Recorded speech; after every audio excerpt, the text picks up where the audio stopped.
السلام علیکم ورحمۃ اللہ۔ ناظرین کرام، قصص الانبیاء سیگمنٹ کے ساتھ حاضر ہیں۔ آج الٹ پلٹ ہو جانے والا شہر، یہ ہمارا موضوع ہے۔ یہ حضرت لوط علیہ السلام کا شہر صدوم ہے، جو ملک شام میں صوبہ حمص کا ایک مشہور شہر ہے۔ حضرت لوط علیہ السلام بن ہاران بن طارق، یہ حضرت ابراہیم علیہ السلام کے بھتیجے ہیں۔ یہ لوگ عراق میں شہر بابل کے باشندے تھے۔ پھر حضرت ابراہیم علیہ السلام وہاں سے ہجرت کر کے فلسطین تشریف لے گئے۔ حضرت لوط علیہ السلام ملک شام کے ایک شہر اردن میں مقیم ہو گئے۔ اللہ تعالیٰ نے آپ کو نبوت عطا فرما کر صدوم والوں کی ہدایت کے لیے بھیج دیا۔ شہر صدوم کی بستیاں بہت آباد اور نہایت سرسبز و شاداب تھیں، اور وہاں طرح طرح کے اناج اور قسم قسم کے پھل اور میوے بکثرت پیدا ہوتے تھے۔ شہر کی خوشحالی کی وجہ سے اکثر جا بجا کے لوگ مہمان بن کر ان آبادیوں میں آیا کرتے تھے، اور شہر کے لوگوں کو ان مہمانوں کی مہمان نوازی کا بار اٹھانا پڑتا تھا۔ اس لیے شہر کے لوگ مہمانوں کی آمد سے بہت ہی کبیدہ خاطر اور تنگ ہو چکے تھے، مگر مہمانوں کو روکنے اور ان کو بھگانے کی کوئی صورت نظر نہیں آ رہی تھی۔ اس ماحول میں ابلیس لعین ایک بوڑھے کی صورت میں نمودار ہوا اور ان لوگوں سے کہنے لگا کہ اگر تم لوگ مہمانوں کی آمد سے نجات چاہتے ہو تو اس کی یہ تدبیر ہے کہ جب بھی کوئی مہمان تمہاری بستی میں آئے تو تم لوگ زبردستی اس کے ساتھ بد فعلی کرو۔ چنانچہ سب سے ابلیس ابلیس خود ایک خوبصورت لڑکے کی شکل میں مہمان بن کر اس بستی میں داخل ہوا اور ان لوگوں سے خوب بد فعلی کرائی۔ اس طرح یہ فعل بد ان لوگوں نے شیطان سے سیکھا۔ پھر رفتہ رفتہ اس برے کام کے یہ لوگ اس قدر عادی بن گئے کہ عورتوں کو چھوڑ کر مردوں سے شہوت پوری کرنے لگے۔ چنانچہ حضرت لوط علیہ السلام نے ان لوگوں کو اس فعل بد سے منع کرتے ہوئے اس طرح واعظ فرمایا کہ اتأتون الفاحشۃ ما سبقکم بها من احد من العالمین انکم لتأتون الرجال شہوۃ من دون النساء بل انتم قوم مسرفون۔ ترجمہ کنز ایمان۔ اپنی قوم سے کہا، کیا وہ بے حیائی کرتے ہو جو تم سے پہلے جہاں میں کسی نے نہ کی؟ تم تو مردوں کے پاس شہوت سے جاتے ہو عورتیں چھوڑ کر، بلکہ تم لوگ حد سے گزر گئے۔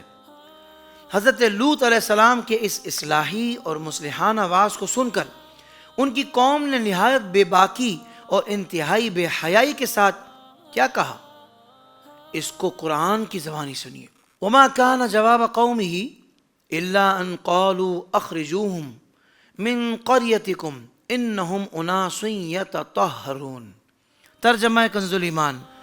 اس کی قوم کا کچھ جواب نہ تھا مگر یہی کہنا کہ ان کو اپنی بستی سے نکال دو، یہ لوگ تو پاکیزگی چاہتے ہیں۔ جب قوم لوط کی سرکشی اور بدفعلی قابل ہدایت نہ رہی تو اللہ تعالیٰ کا عذاب آ گیا۔ چنانچہ حضرت جبرائیل علیہ السلام چند فرشتوں کو ہمراہ لے کر آسمان سے اتر پڑے۔ پھر یہ فرشتے مہمان بن کر حضرت لوط علیہ السلام کے پاس پہنچے، اور یہ سب فرشتے بہت ہی حسین اور خوبصورت لڑکوں کی شکل میں تھے۔ ان مہمانوں کے حسن و جمال کو دیکھ کر اور قوم کی بدکاری کا خیال کر کے حضرت لوط علیہ السلام بہت فکر مند ہوئے۔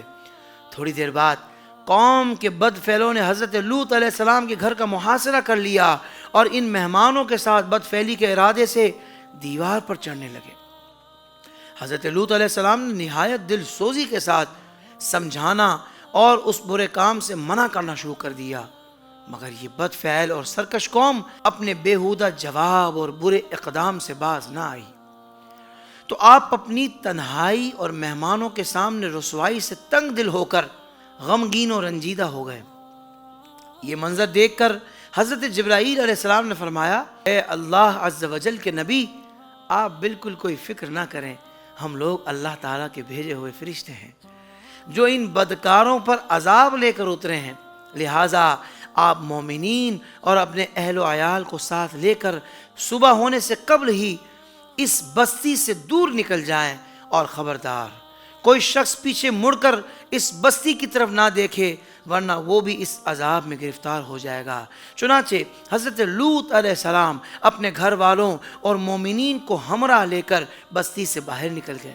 پھر حضرت جبریل علیہ السلام اس شہر کی 5 بستیوں کو اپنے پروں پر اٹھا کر آسمان کی طرف بلند ہوئے اور کچھ اوپر جا کر ان بستیوں کو الٹ دیا۔ یہ آبادیاں زمین پر گر کر چکنا چور ہو کر زمین پر بکھر گئیں۔ پھر کنکر کے پتھروں کا می برسا اور اس زور سے سنگ باری ہوئی کہ قوم لوط کے تمام لوگ مر گئے، ان کی لاشیں بھی ٹکڑے ٹکڑے ہو کر بکھر گئیں۔ عین اس وقت جب کہ یہ شہر الٹ پلٹ ہو رہا تھا، حضرت لوط علیہ السلام کی ایک بیوی جس کا نام وائلہ تھا، جو در حقیقت منافقہ تھی اور قوم کے بدکاروں سے محبت رکھتی تھی، اس نے پیچھے مڑ کر دیکھ لیا اور یہ کہا کہ ہائے رے میری قوم، یہ کہہ کر کھڑی ہو گئی۔ پھر عذاب الہی کا ایک پتھر اس کے اوپر بھی گر پڑا اور وہ بھی ہلاک ہو گئی۔ چنانچہ قرآن مجید میں حق تعالیٰ کا ارشاد ہے کہ ترجمہ کنز الایمان، تو ہم نے اسے اور اس کے گھر والوں کو نجات دی، مگر اس کی عورت وہ رہ جانے والوں میں ہوئی اور ہم نے ان پر ایک می برسایا، تو دیکھو کیسا انجام ہوا مجرموں کا۔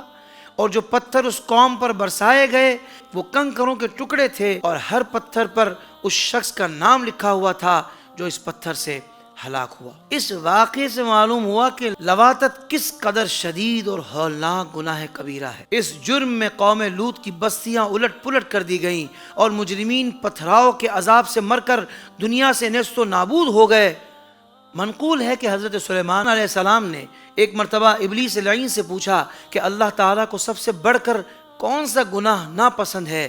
تو ابلیس نے کہا سب سے زیادہ اللہ تعالیٰ کو یہ گناہ ناپسند ہے کہ مرد سے بدفعلی کرے اور عورت سے اپنی خواہش پوری کرے، اور حدیث میں ہے کہ عورت کا اپنی فرج کو دوسری عورت کی فرج سے رگڑنا کہ ان دونوں کی زناکاری ہے جو گناہ کبیرہ ہے۔